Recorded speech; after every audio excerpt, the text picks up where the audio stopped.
Assalamualaikum warahmatullahi wabarakatuh. Pada hari ini, kumpulan kami akan bersama-sama membincangkan bagi tugasan 2 sintaksis bagi menganalisis isu kesalahan sintaksis yang berada di sekeliling kita. Jadi pertama sekali kita akan memperkenalkan dululah ahli kumpulan kami bertiga, iaitu bermula dengan saya bernama Cik Nusa Sabila binti Abdul Wahab, dan saya Nur Balqis binti Muhammad Marwan, dan saya Nur Arif Samirah binti Rashid. Kita akan terus kepada nak mengupas apa itu isu kesalahan sintaksis yang akan dijelaskan oleh Balqis. Okey, baiklah. Apa itu kesalahan sintaksis? Kesalahan sintaksis ni seperti yang kita tahu, susunan ayat yang tidak mematuhi peraturan tata bahasa, dan keadaan ini akan menyebabkan makna ayat itu menjadi kabur ataupun salah, ataupun dengan lebih mudahlah tidak dapat mencapai maksud ataupun makna itu sendiri. Jadi isu ini sering berlaku dalam penulisan dan juga percakapan kita seharian, khususnya dalam kalangan pelajar dan juga penulis yang terlibat secara langsunglah dalam pembelajaran, terutamanya dalam kemahiran sintaksis ini. Jadi faktor seperti kurangnya pemahaman tata bahasa, pengaruh bahasa lain, contohnya bahasa luar lah, serta kecuaian menyumbang kepada masalah kesalahan sintaksis ini. Jadi kesalahan sintaksis ini penting untuk kita tangani kerana dia mempengaruhi kejelasan dan keberkesanan komunikasi. Maksudnya apabila kita berkomunikasi dengan orang tu, mungkin maksud yang kita sampaikan tu tidak jelas dan tidak mencapai maksud. Itulah pendapat saya mengenai kesalahan sintaksis ni, Sabila dan Anis. Jadi kita kena lihat secara lebih mendalam lah, sebab kita nak pastikan kesalahan ini dapat diatasi dalam kalangan pengguna bahasa Melayu bagi Malaysia terutamanya kan. Dari sini kita akan bersama-sama mengupas tentang kesalahan, iaitu kami akan mengupas sebanyak 15 kesalahan sintaksis yang akan bersama-sama kami tunjuk dalam paparan yang akan kami paparkan. Jadi kita akan bermula dengan kesalahan pertama. Kita bermula dengan Cik Anis. Baiklah, untuk kesalahan pertama ni saya telah analisis, iaitu dari segi kesalahan frasa nama, di mana dalam kehidupan kita seharian kan, dalam kita mencari makanan apa semua dalam aplikasi Grab apa semua kan, kita dapat lihat bahawa restoran yang ada dalam Grab tu dia buat nama salah, macam Maksudnya tidak mengikut aturan bahasa. betul. Contohnya Lini Nasi Kerabu tulis. Kalau kamu semua faham kan, dapat analisis apa kesalahan dalam ayat tersebut. Kalau saya tengok kesalahan di sini, macam dia kedudukan nama tu mendahului penjelasan ni. maksudnya tertukar. Macam tidak saya rasa ada macam mungkin saya pernah dengar dalam bahasa Inggeris. Okey. Dia sebenarnya macam ni. Dalam ayat Lini Nasi Kerabu tu, kesalahan utama terletak pada struktur frasa nama lah, yang tidak memenuhi aturan tata bahasa dan tepat berdasarkan konsep inti dan penerang. Kan kita belajar dalam sintaksis kan, frasa nama ni diikuti inti tambah penerang kan. Dalam frasa nama ni kan, inti ni merupakan kata utama kepada frasa nama tersebut kan. Kalau penerang ni pula macam mana Bagus? Maksudnya penerang ni sebagai penerang kepada inti Ya, tersebut. betul. Dia macam menambah makna kepada inti. jelas frasa. Betul. Okey, jadi kalau dalam frasa nama ni kan, Lini Nasi Kerabu tulis ni kan, sepatutnya apa sepatutnya penerang dalam Lini Nasi Kerabu tulis? Apa yang belum mendahului? Kita nak cakap nasi kerabu tu lah benda yang kita ingin jelaskan, betul tak? Ya. Nasi kerabu tu milik siapa? Sebabnya nasi kerabu tulis diikuti dengan penerang Lini. Bukannya Lini nasi kerabu tulis. Maksudnya Lini tu sebagai inti. Nasi kerabu tu kepada Lini. Sepatutnya kita perlu terangkan nasi kerabu tu. Dia kepunyaan Lini macam tu. Maksudnya tapi dalam frasa ni inti diikuti penerang. Jadi faham. lah kan. Jadinya kita kena tengok betul-betul lah mana yang boleh jadi inti macam dalam perasaan nama. Okey, seterusnya kita dah dengar daripada Cik Anis kesalahan pertama itu kesalahan perasaan nama. Jadi kita tengok pula apa yang Balkis ada yang nak nyatakan apa kesalahan yang Balkis jumpa. Biasanya kalau kita tengok dekat papan tanda ataupun dekat iklan-iklan yang di jalan raya, kita selalu nampak kesalahan. Contohnya yang saya jumpa ialah kesalahan ayat perintah. Contohnya, jangan buang sampah di sini. Ini merupakan kesalahan dalam ayat perintah. Seperti yang kita ketahui lah, ayat perintah ni kan merupakan ayat yang bertujuan untuk memberi arahan, permintaan atau suruhan kepada seseorang individu. Jadi dalam bahasa Melayu ni, ayat perintah ni kita sering menggunakan kata kerja yang bermaksud tindakan yang diinginkan oleh pembicara tersebut.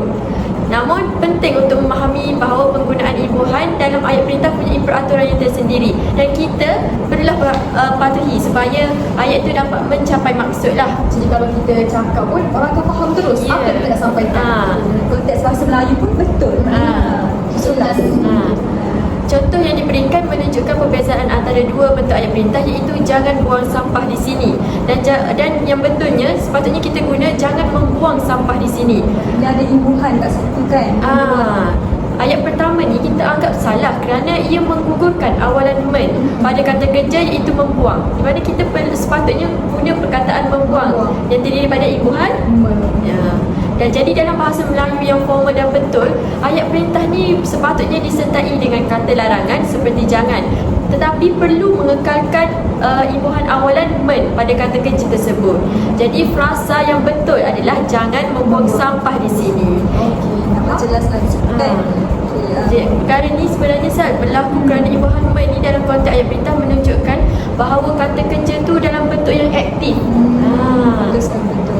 Jadi ingatlah kalau kita guna imbuhan yang sesuai lah. Bagi saya itulah yang saya pernah jumpa lah di jalan raya ataupun di iklan-iklan lah. Bagaimana pula dengan Sal? Apa yang pernah Sal jumpa mengenai kesalahan sintaksis dalam kehidupan seharian kita? Saya baru je jumpa dalam satu komik ni yang saya baca. Kalau awak tengok dalam paparan ni, boleh baca tak? Ali jatuh terlalu tinggi lalu patah kakinya. Ya, jadinya di sini ia merupakan satu kesalahan ayat Mazmur di mana dia menggunakan kata hubung keterangan yang salah. Di mana yang betul adalah hingga. Kerana berdasarkan di atas, perkataan hingga adalah merupakan jawapan yang tepat kerana termasuk dalam ayat Mazmur keterangan akibat. Sebab ini kita nak nyatakan kan, Ali jatuh tu sebab apa. Jadi kalau lalu tu merupakan satu tindakan susulan, kalau sehingga tu yang menyebabkan merupakan keterangan akibat. Jadi kita sepatutnya guna sehinggalah dalam ayat ini. Macam ayat itu dia nak mengatakan Ali jatuh tu apa sebab Ali jatuh? Akibat daripada Ali jatuh. Ya betul. Kalau lalu tu maknanya tidak sesuai lah, sebab lalu tu gunakan untuk perkara yang lain. Sehingga tu menyebabkan yang menunjukkan akibat. Jadi di sini kita kena fokuskan bahawa setiap kali kita nak buat ayat, kita tengok penggunaan kata masuk keterangan ataupun kata masuk apa-apa pun dengan betul macam tu. Supaya maksud tu sampai dan jelas dan betul daripada konteks ayat. Jadi kita teruskan pula kepada kesalahan yang seterusnya. Mungkin Cik Anis boleh teruskan, iaitu kesalahan perintah. Betul tak? Okey, seterusnya kita masuk pula kepada kesalahan ayat perintah yang telah saya jumpai dalam kehidupan kita lah kan. Ke mana kita pergi mesti ada kesalahan yang kita dapat analisis berdasarkan beranda ke apa sebagainya. Okey, jadi untuk kesalahan seterusnya ialah kesalahan ayat perintah, di mana dalam ayat ataupun ayat perintah tolong jangan bising ni kita dapat lihat bahawa terdapat penggunaan kata perintah tolong yang digabungkan dengan kata perintah jangan. Dalam bahasa Melayu ni, kata tolong ni digunakan untuk menyatakan permintaan secara sopan ataupun lembut. Contohnya, tolong ambilkan saya buku itu ke sebagainya. Jadi kita meminta tolong seseorang tu dengan cara lembut. Sopan lah. Sopan, ya. Ia menunjukkan kalau untuk tolong tu, ia menunjukkan harapan bahawa permintaan tersebut akan dipenuhi dengan kerelaan dan kebaikan hati, kan? Sebaliknya kalau kata perintah jangan ni pula, dia berfungsi untuk memberi larangan ataupun arahan tegas agar sesuatu tindakan tu tidak dapat dilakukan, kan? Contohnya kalau ayat-ayat dikatakan dekat papan tanda tu tolong jangan bising, sepatutnya kalau ayat betulnya jangan bising sahaja. Faham? Okey, jadi kesalahan dalam ayat perintah tolong jangan bising ni disalah sebabnya digabungkan tolong dan jangan menyebabkan percanggahan dari segi maksud. Kalau kata tolong ni dia membawa nada permintaan yang lembut, manakala kalau jangan ni pula memberi arah yang tegas dan tidak boleh berkompromi lagi. Oleh itu, penggunaan kedua-dua kata ini secara serentak adalah tidak sesuai kerana ia bertentangan dari segi maksud dan nada arah tersebut. Jadi sebagai penyelesaiannya, ayat tersebut boleh diubah kepada ayat yang jangan bising sahaja. Okey. Jadi kita nampaklah dalam konteks ayat perintah ni kita perlu guna kata perintah yang sesuai. Betul. Jadi macam kalau kita minta ubah suara macam tolong bising.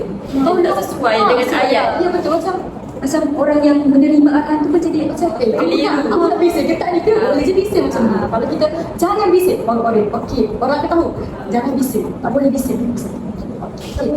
Jadi itu sahaja daripada saya untuk kesalahan ayat perintah. Bagaimana pula dengan awak Balkis? Dalam kehidupan seharian kita mestilah baca berita kan. Jadi saya dapat kena pastilah dalam berita yang saya baca tu adanya kesalahan frasa adjektif. Jadi kita boleh lihat dengan paparan yang di sebelah sini.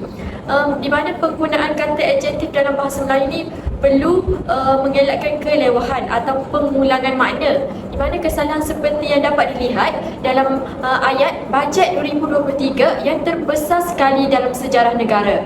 Dalam ayat ini berlakunya penggunaan serentak imbuhan ter pada kata adjektif besar dan kata penguat sekali. jadi paling tapi kat sekali pun macam banyak juga. Kedua-dua elemen ini sebenarnya membawa maksud yang sama, iaitu menyatakan tahap tertinggi ataupun paling. Jadi apabila kedua-duanya digunakan bersama, iaitu menyebabkan tahap tertinggi atau terpaling ni akan menyebabkan berlakunya tautologi, iaitu pengulangan makna yang tidak diperlukan. Macam kita ulang Makna yang sama. Betul tu Anis. Tak berguna juga lah kan. Ya. Kelewahan lah kata. Dan perkara ini kita katakan kerana perkataan third tu sudah mencukupi sebenarnya untuk memberi makna yang paling besar. terbesar. Kalau kita nak cakap yang third, tak payah letak sekali. Betul tu Salah satu. Jadi bagi membetulkan ayat tersebut, kita boleh menggunakan dua cara yang lebih tepat. Pertama, bajet 2023 yang terbesar dalam sejarah, di mana kita hanya menggunakan terbesar sahaja. Jadi imbuhan ter ni digunakan tanpa kehadiran kata penguat sekali. Ini kerana ter ni sudah menunjukkan bahawa bajet tu berada pada tahap tertinggi dah, Anis. Terbesar. Ya. Jadi cara yang kedua kita boleh gunakan dalam ayat ini ialah bajet 2023 yang besar sekali dalam sejarah negara. Menggunakan ter. Ya, betul. Mana imbuhan ter ni digantikan dengan sekali sebagai kata penguat. Jadi kita nampaklah kan perbezaan di situ, di mana kita perlu memilih salah satu sahaja untuk kita elakkan pengulangan makna. Jadi kedua-dua bentuk ini betul, Anis dan Salsabila, kerana tidak ada pengulangan makna seperti saya beritahu tadi. Oleh itu dalam pembentukan ayat ini sangat penting untuk kita memahami bahawa imbuhan ter dan kata penguat sekali tidak boleh digunakan bersama kerana ia merujuk kepada maksud yang sama, iaitu paling ataupun sangat, yang membawa maksud kepada kelewahan ayat itu. Jadi itulah pendapat saya mengenai yang saya jumpa dalam berita kesalahan sintaksis. Baiklah Salsabila, apa pula pandangan awak yang awak jumpa dalam kehidupan seharian mengenai kesalahan isu sintaksis ini? Ini adalah benda yang sering berlaku dalam kehidupan kita seharian, di mana kita memang tidak boleh lepas daripada kita menghantar mesej kepada orang melalui aplikasi WhatsApp ke ataupun apa sahaja. So benda tu kita guna seharian. Hari-hari kalau tak guna tu macam tak sah lah orang katakan, sebab media perantaraan kita. Jadi di sini saya ingin jelaskan salah satu kesalahan sintaksis, iaitu dari segi kesalahan ayat pasif. Sebagaimana kita tahu, ayat pasif ni dia mengutamakan objek di hadapan. Jadinya dekat sini kalau awak berdua boleh baca, dia kata sini, adakah buku saya diambil oleh awak? Saya nak tanya awak berdua, awak tu kata ganti nama yang keberapa? Awak tu kedua kan? Saya kedua. Jadi kita kena tahu dalam ayat penggunaan ayat pasif ni, kita kena fokuskan kepada kata ganti nama, di mana kata ganti nama pertama dan kedua kita tidak perlu menggunakan perkataan oleh. Oleh tu digunakan jika melibatkan kata ganti nama diri yang ketiga, iaitu pihak yang kita sedang bercakap. Sebagai contohnya beliau, mari kita, dia tak ada dekat depan kita. Jadi dekat sini penggunaan kata ganti nama diri yang kedua. Jadi kesalahan dia di sini adalah adalah, tengok tu, adakah buku saya diambil oleh awak? Awak tu kata ganti nama yang kedua, jadi tak boleh guna oleh.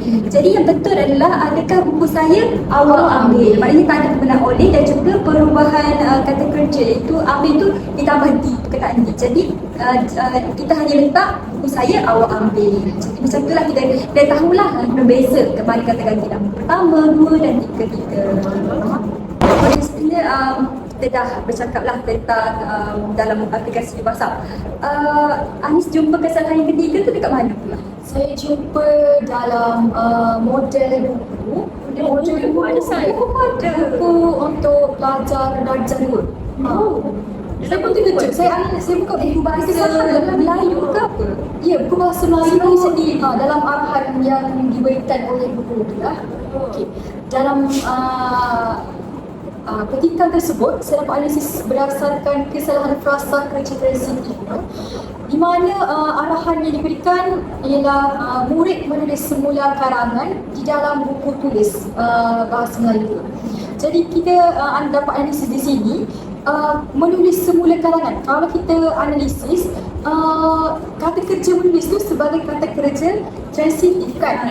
Kalau kita belajar kata kerja transitif ni perlu diikuti dengan objek selepasnya kan. Jadi murid menulis semula karangan. Semula tu bukan dia objek kan. Jadi sepatutnya murid menulis karangan semula di dalam buku tulis bahasa Melayu. Karangan tu dia merupakan objek Rasa nama kan Rasa nama. objek yang diikuti, yang perlu diikuti selepas pada kata kerja transitif. Jadi yang betulnya menulis karangan semula kan, bukannya menulis semula karangan. Semula itu sendiri bukan kata nama. bukan nama. Bukan objek yang boleh diikuti selepas pada frasa kerja transitif. Faham? Okey, bagus. Sekarang ni kan kalau kita lihat ada ayat tanya pun menjadi kesalahan ya dalam pertuturan kita seharian kan. Betul? Betul tak kalau awak analisis kesalahan ayat tanya tu dengan lebih jelas dan terperinci lagi kan? Okey, baiklah Anis. Jadi saya ada lihat berlakunya kesalahan ayat tanya terutamanya dalam komunikasi kita dalam WhatsApp. Jadi kesalahan sintaksis dalam ayat kamu ke sekolah kah ni terletak pada penggunaan partikel kah yang salah. Di mana partikel kah ni tidak diperlukan dalam ayat tanya ini. Sebenarnya dalam tata bahasa Melayu, partikel kah ni digunakan untuk memfokuskan ataupun menekankan sesuatu dalam ayat tanya. Namun ia hanya sesuai dalam konteks ayat tanya yang tertentu sahaja yang memerlukan penegasan ataupun apabila struktur ayat tersebut memang memerlukan partikel itu. Contoh, jadi dalam kesalahan yang saya bagi tahu tadi, contoh yang perlu kita gunakan ialah adakah kamu ke sekolah, di mana kah itu sudah digugurkan di belakang. Ayat kamu ke sekolah ni sudah merupakan ayat tanya yang jelas tanpa memerlukan di hujung ayat. Kerana susunan ayat ini adalah bentuk biasa dan mudah dipahami sebagai ayat pertanyaan.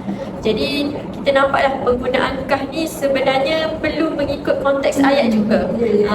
Jadi oleh itu kesalahan sintaksis dalam contoh yang saya beri ini adalah penggunaan partikel yang tidak diperlukan, iaitu partikel kah. Jadi itulah yang saya lihat dalam WhatsApp, dalam kehidupan kita seharian lah. Maknanya orang masyarakat kita ni kena tahulah macam mana nak guna ayat tanya. Macam bukan saja Sekadar guna. Okay, terima kasih bagi. Jadi saya ada kesalahan yang seterusnya lah, iaitu merujuk kepada kesalahan ayat majhul juga. Di mana kita tahu ayat majhul ni menggunakan kata yang menghubungkan dua ayat tunggal. Jadi sebab kita tengok ni merupakan mungkin berlaku dalam dialog percakapan kita seharian. Okay, kat sini dia kata Felicia mengetahui yang Ahmad telah bersara. Okay, sebelum kita tengok yang dan bahawa ni merupakan kata panjangan relatif, orang katakan. Relatif kan? Okay, jadinya yang dan bahawa. Jadi ada perbezaan antara kedua-dua penggunaan kata hubung ini. Okay, dalam contoh diberikan, ayat yang salah ialah Felicia mengetahui yang Ahmad telah bersara. Kesalahan di sini terletak pada penggunaan kata hubung yang. Kata hubung yang ni biasanya digunakan dalam ayat relatif untuk menerangkan sifat atau ciri sesuatu. Seperti dalam ayat Ahmad yang rajin bekerja. Mana kita nak jelaskan menerangkan sifat Ahmad tu dia rajin bekerja. Okey, oleh itu penggunaan yang dalam ayat macam keterangan ini adalah tidak tepat. Okey, untuk kita membentukkan ayat ini, kita kena guna kata hubung relatif yang lain, iaitu satu lagi iaitu bahawa. Kata hubung bahawa ni adalah lebih tepat dalam ayat majmuk keterangan yang menyampaikan fakta atau maklumat. Sebab kat sini kita tengok amat telah bersara merupakan satu fakta, betul tak? Benda yang berlaku atas dasar fakta. Okey, ayat yang betul ialah Falisha mengetahui bahawa amat telah bersara. Penggunaan bahawa ni membantu kita untuk menghubungkan dua klausa secara jelas dan tepat, iaitu klausa utama Falisha mengetahui dengan klausa yang kedua iaitu amat telah bersara. Hal ini menjadikan ayat tersebut lebih dramatis dan berkata dan tepat untuk struktur ayat majmuk dalam bahasa Melayu. Lebih jelas dah maksud Lebih jelas sebab macam penggunaan dia berbeza-beza. Yang tu lebih kepada sifat orang kata.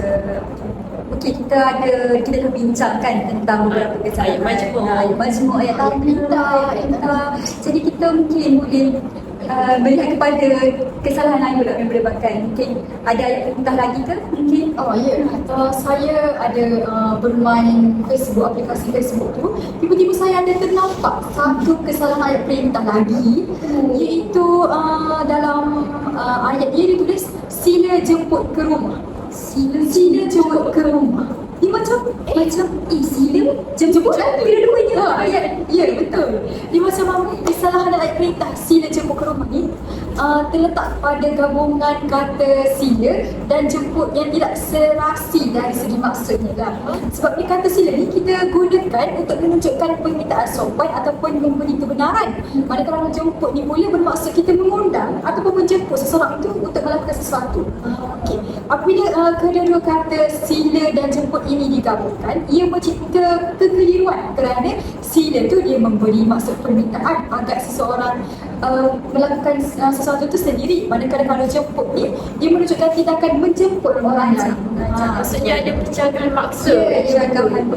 Oleh itu, gabungan ini tidak tepat kerana kata perintah jemput dan sila ini tidak boleh berada dalam satu ayat kecuali kata perintah harap. Kalau kata perintah harap tu boleh digabungkan macam jangan harap apa semua tu boleh. Macam tu. Untuk memperbetulkan ayat ini, kita boleh susun semula ayat ini kepada dua bentuk yang lebih tepat berdasarkan konteks. Contohnya, kita boleh betulkan sila ke rumah ataupun jemput ke rumah. Guna satu saja.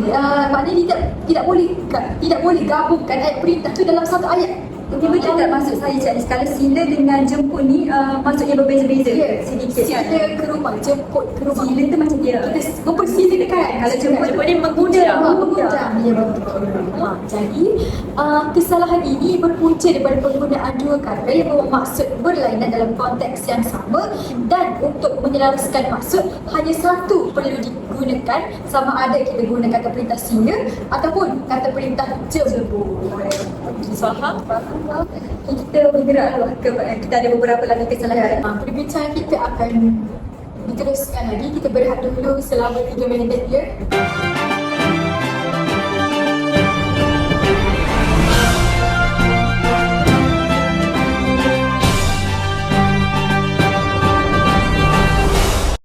Kita kembali lagi dalam perkupasan untuk kita menganalisis isu yang sintaksis yang berlaku dalam kehidupan sehari-hari. Baiklah, seperti yang kita ketahui, terutamanya dalam sosial media kita katakan, saya dapat lihat di mana adanya satu ayat dia menggunakan kesalahan frasa kerja tak transitif, iaitu kesalahan pulang kampung, di mana ketiadaan frasa sendi nama yang diperlukan untuk melengkapkan makna ayat tersebut. Kata kerja tak transitif ni adalah kata kerja yang tidak memerlukan objek secara langsung, tetapi seringkali memerlukan frasa sendi nama untuk melengkapkan konteks tersebut. Contohlah, kata kerja pulang adalah kata kerja tak transitif kan Anis, yang memerlukan frasa sendi nama seperti ke untuk menunjukkan arah ataupun tempat yang menjadi tujuan. Jadi ayat pulang kampung ni adalah salah kerana frasa kampung ni tidak diterangkan dengan jelas, dan ia tidak menggunakan frasa sendi nama untuk menghubungkan kata kerja dengan tempat yang dimaksudkan. Maksudnya pulang ke kampung lah yang betulnya. Belum ada kata sendi. Ya, betul Anis. Jadi perkataan ke ni berfungsi sebagai kata sendi nama yang menunjukkan tempat untuk kita tuju tu, iaitu kampung. Ini adalah aturan asas tata bahasa Melayu yang menunjukkan penggunaan kata seni nama seperti ke adalah untuk menyatakan tempat, arah ataupun lokasi dengan tepat dalam frasa kerja tak transitif. Kesalahan ini bukan sahaja menjejaskan kejelasan komunikasi kita ataupun dalam social media kita tulis, type apa semua, tetapi ia juga menjadi ayat yang janggal dari segi tata bahasa. Oleh itu, frasa kerja tak transitif ini harus diikuti oleh frasa seni nama yang sesuai untuk memastikan struktur ayat itu betul dan mudah difahami lah untuk kita. Lengkap kepada Lengkap, betul. Jadi kita dapat lihatlah frasa kerja ni terdiri pada inti itu kata kerja tak transitif dan tidak dapat berdiri sendiri dan memerlukan pelengkap iaitu Kata seni nama ke. untuk kita sempurnakan maksud yang kita ingin sampaikan tu. Macam mana saya cakap dengan jom pulang ke kampung. Lepas faham berat kalau pulang kampung. Pulang ke mana? Pulang ke mana macam tu lah kan. konteks kesalahan ini sama dengan lagu Balik Kampung. Ya, balik kampung. Dia macam sebab dia salah. Salah. Cuma kita sebab kita selalu dengar jadi kita tak perasan. Benda ni salah tu. Betul Anis. Baiklah Salsabila, apa pula pandangan Salsabila ataupun Salsabila pernah jumpa mengenai kesalahan frasa kerja ni? Okay, frasa kerja, kesalahan yang selalu kita lihat dekat paparan ni adalah dari segi penggunaan ayat untuk kita menyuruh murid membuat tugasan. Bagi tadi cikgu biasanya arahan lah cikgu yang gunakan ayat tersebut untuk minta murid membuat tugasan. Kalau kita berbaca kat sini, berpandukan pada gambar rajah yang diberi, anda perlu menulis sebuah karangan. Jadi kesalahan di sini adalah kesalahan frasa kerja yang kita lihat pada berpandukan pada gambar. Okay. Di sini sebenarnya frasa kerja berpandukan pada ni dia agak salah kerana berpandukan ni sebenarnya sudah membawa maksud lengkap berdasarkan sesuatu. Oleh itu kata seni nama pada, kata seni nama pada ni tidak lagi diperlukan selepas kata kerja berpandukan tu. Penggunaan pada ni dalam ayat tersebut ni adalah berlebihan dan menyebabkan suatu ayat tersebut menjadi janggal serta tidak mengikut urutan tata bahasa yang betul. Okay, jadi untuk kita membetulkan ayat bagi frasa kerja ini, kita perlu menggugurkan kata seni nama pada dan ditukar kepada berpandukan sahaja. Oleh itu ayat yang betul kita kena guna berpandukan gambar rajah diberi, anda perlu menulis sebuah karangan. Okay, pemula ini memastikan ayat itu lebih dramatis lah, tidak menyebabkan macam berlebihan lah dari segi penggunaan Walaupun kata. kita tak guna pada tu dah sampai maksud. Sampai maksud. Kalau kita letak tu macam Berlebihan lah, tak diperlukan juga. Okay, ini mungkin kesalahan tiga yang terakhir lah daripada kita semua. Jadi mungkin Anis, kesalahan yang lain. Okey, itu kesalahan terakhir yang saya dapat analisis ni adalah kesalahan dari segi frasa seni nama. Saya dapat jumpa kesalahan ni dalam kad ucapan. Ya, mana dalam ayat ni dia ada tulis terima kasih di atas ucapan dan ingatan. Kalau kita analisis apa kesalahan yang kita jelas nampak dalam ucapan di atas tu macam tidak sesuai lah di Anis. atas tu macam Di atas itu menunjukkan tempat Ya. macam sesuatu. Kata arah macam nampak kata Kalau arah. sini panggil preposition. Ya. Okey, jadi dalam ayat terima kasih di atas ucapan ingatan tu terdapat kesalahan dalam penggunaan frasa seni nama di atas.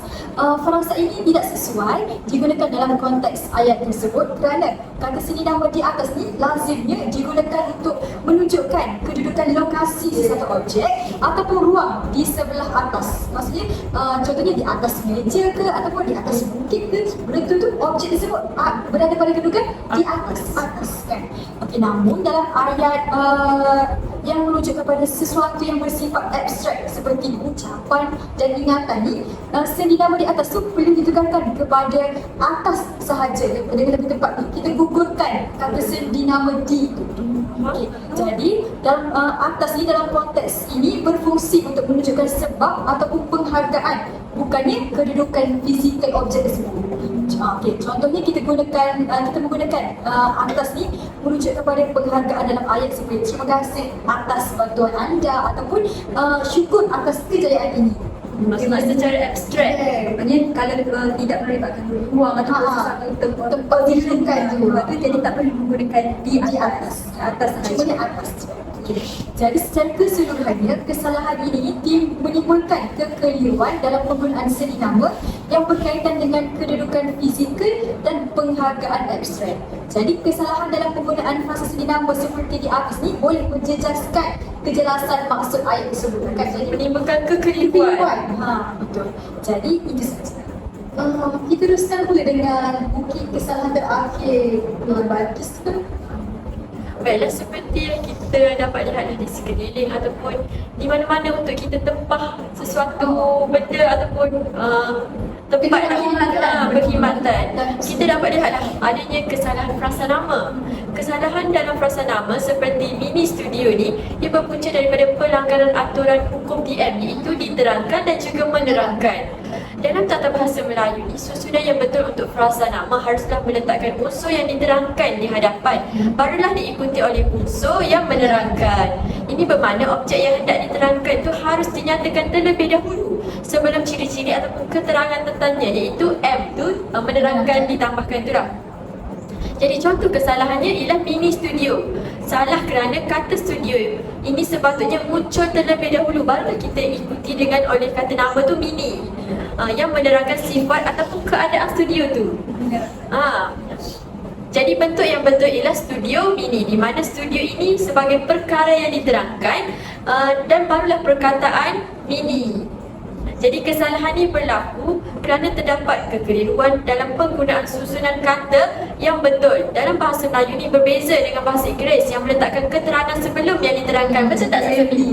Ya. Macam kalau sebenarnya kita tertukar. Tertukar. Jadi bahasa Melayu ni kita perlu mengikut aturan yang terbalik daripada bahasa Inggeris. Jika aturan ini tidak diikuti, ia menyebabkan ayat itu menjadi tidak gramatis lah dan boleh mengelirukan pembaca ataupun juga pendengar. Jadi oleh itu kita sebagai masyarakat Malaysia ni perlu menggunakan bahasa Melayu itu dengan betul, di mana kita perlu mematuhi susunan DM ni untuk memastikan kejelasan dan ketepatan dalam bahasa Melayu. Okey, terima kasih. Okey, saya akan bakililah kesalahan yang kita cuba. Apa kesalahan yang terakhir yang boleh Sasabila bagi tahu? Yang terakhir ni kita nak bercakap tentang kesalahan ayat tanya juga. Okey, sebagai kita tahu kan, ayat tanya ni dalam bahasa Melayu merujuk kepada ayat yang digunakan untuk mendapatkan maklumat ataupun kita kena tanya soalan untuk mendapatkan satu jawapan. Okey, dalam contoh yang diberikan, kesalahan terletak pada penggunaan kata soalan yang tidak tepat. Kalau kita tengok, kalau anda sudah baca, yang salah. Cikgu nak tanya ni, siapa nama kamu? Siapa? Okay, siapa tu macam kalau kita tengok dalam komik ini sendiri kan, macam murid tu macam siapa? Macam dia nak jelaskan betul ke? Padahal yang cikgu tu maksudkan sebenarnya dia nak tahu apa nama tersebut. Jadi kesalahan tunjukkan ialah penggunaan siapa dalam ayat ini. Cikgu nak tanya siapa nama kamu.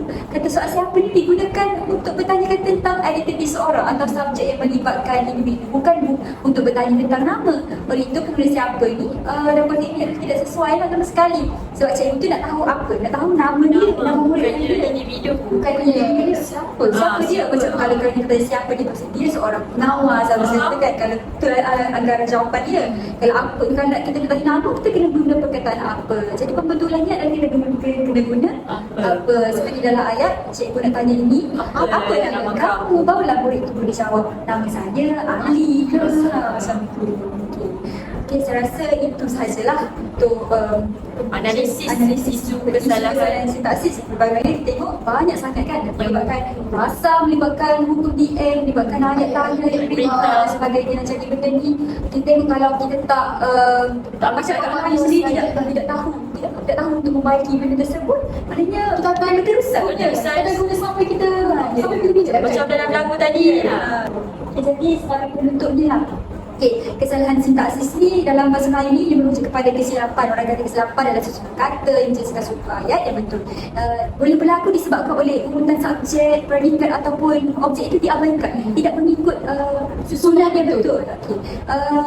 Sebagai contohnya penggunaan kata hubung juga ada yang salah, ataupun pemilihan kata yang tidak tepat. Sebabnya guna kata ini, maknanya maksud tu sudah lari daripada macam sampai terlalu jelas. Jelas. Jadi kesalahan ini bukan sahaja mengganggu kefahaman para pembaca ataupun para penutur pendengar dalam seharian, tapi juga menjejaskanlah kualiti bahasa Melayu kita itu sendiri.